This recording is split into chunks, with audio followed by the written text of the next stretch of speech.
To discuss how we deal with this trauma and what we can do to prevent recurrences, I'm joined now by child psychologist Clare Rowe. Clare, this is perhaps the most heinous case we've seen for a long while, but angry, violent men who have threatened or perpetrated violence before, killed all too often. What are the warning signs here, and what can we do as a society to intervene and prevent this?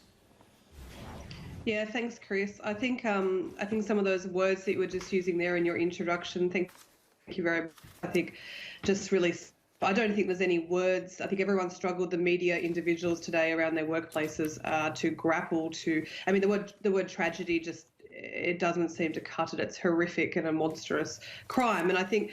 At the very heart of it is exactly what you've pointed out, that this is not natural. It's not the way of things. It goes against every natural biological drive and instinct that we have for the rational person. And so it is incomprehensible to the public how someone could take the lives of their own offspring. It is unbelievable. So these matters, as you said, are complex before the family court.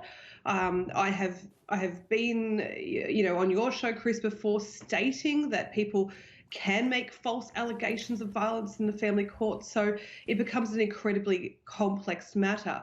But one thing, as you said, is vitally clear, that custody battles and the family court and separation cannot and should not be ever held in any way responsible or any explanation for murder, and a monstrous murder at that. So it does let us take stock of the situation and perhaps say, is there a better way we can be doing things? Because it has to stop. And we have an epidemic in this country, and we hear about it week in, week out as wives and children are murdered.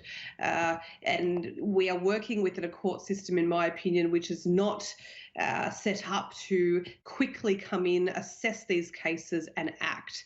It is a slow system, and frustrations build, and we need to be on alert for these people. As you said, even the threat of violence, we have to assume the worst, and we have to get in and intervene, act and protect people. And so whilst there is absolutely, in my mind, no causality for the illegal actions of an individual just because they're going through this separation and perhaps, I don't know these circumstances, but perhaps weren't able to have contact with their children for a while. It does, tragic incidents like this, we have to reflect and say, what else can we do? And we have to keep trying. Now, you're involved in this, as you say, in your practice. You get involved in child custody battles and the like. There is a sense of an epidemic. There is a sense that there is more of this happening. Do the statistics bear this out, these crimes and violence against women and children? Well, they do, and they're certainly not, statistics are showing that it's certainly not decreasing, and that is despite the enormous publicity, really, that domestic violence gets. And I know people state that it should get more, and I'm certainly one of those. Whilst it's still happening, we should continue to talk about it. We should be screaming it from the rooftops. It should be a front page everyday item. But, it does get publicity. We are increasing awareness out of it, but it's not reflective in the statistics that's slowing down. Now, certainly it does show that domestic violence has been on the increase for 20 to 30 years. One could argue that perhaps awareness is encouraging people to come forward regarding their own home situations, and in the past they may have put up with them. But all in all, the frustration is there, and the anger, and certainly the anger from the general public, that within domestic violent days and white ribbon days and all these token events, things are not changing. It's very hard for us to comprehend someone harming their own children. What's the psychology behind this? Are they harming children in order to inflict pain on their partner? Is that the motivation? Not specifically in this case, I should add, but we're talking generally in these types of cases?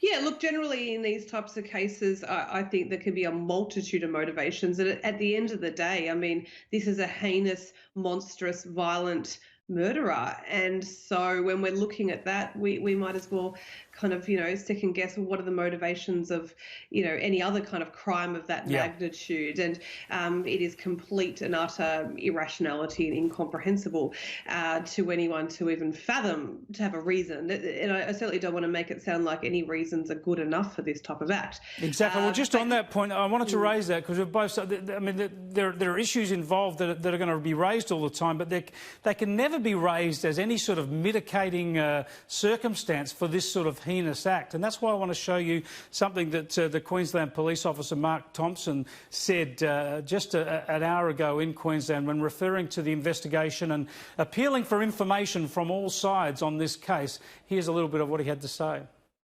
To put it bluntly, there are probably people out there in the community that are deciding which side, so to speak, to take in this investigation. Is this an issue of a woman suffering significant domestic violence and her and her children perishing at the hands of the husband, or is this an instance of a husband being driven too far by issues that he's suffered by certain circumstances into committing acts of this form? Queensland Police said. Now, I should add, Claire, that he was asked about this later and he clarified his comments, meaning he was just wanting people with evidence regarding the state of mind of either the mother or the father in this case. But it concerns me, and I'm certain we'll hear much more debate about this, as to ever even suggest that somebody could be pushed into a heinous crime like this. Yes, it's not the actions of any other level-minded individual, and so we cannot say that. And I work, Chris, daily with parents, mothers and fathers who have been completely alienated from their children, have no contact whatsoever, and it would just not be something that would ever enter their mind to do to harm them. I mean, as you stated, a natural order of things means that our love for our children is, all-encompassing and enduring, and means that we cannot have contact them with a period of time, and we certainly don't think about harming them. Certainly in previous cases, we think that the motivation of such individuals like that has been a revenge, out of spite, a attack on the former spouse who they think has wronged them. I would dare say that if there is a history of domestic violence with this family, there are serious control issues, and that may have exhibited itself in that relationship previously, and that at the point of feeling like, as a perpetrator, he was losing control.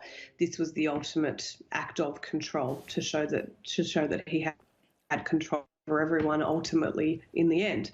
Claire, but it is an act of a murderer. Yeah, and the most heinous murderer imaginable. Just finally, Claire, I wonder if you can help us out with this. I know I've been running around the last 24 hours switching off radios and getting rid of newspaper websites because I don't want my young children to read about this story. What should we do with our children at various ages and helping them to deal with such disturbing news? Yes, and I feel like we've had a bit of a summer of disturbing news of different events, and it's been very, very difficult. I think you have to look absolutely developmentally. I don't see any positive outcomes or reasons to actively tell children or let them hear about this for primary school age children, especially children under the age of 10. If they hear about it from peers and you need to tell them, or in fact for older children, I advise parents to tell them in a very calm way. Children will always look to parents to see if they are okay in a situation. So telling them in a heightened emotional manner is only going to increase their anxiety. You want to tell them quite minimal and wait for their responses, wait for their cues, see if they've got questions. So you want to be able to answer questions to an age-appropriate level, but not prompt questions in them, I suppose, and know that this might be an ongoing conversation for them. They may pop back in a day or two or even weeks if something pops back into their mind. So you want it age appropriate, you want minimal information, you want it quite matter of fact and calm as you state it. And yes, I agree, I wouldn't leave it up to the schoolyard or media reports of other things for young children certainly to find out about this. Claire, thanks so much for joining us again. Thanks, Chris.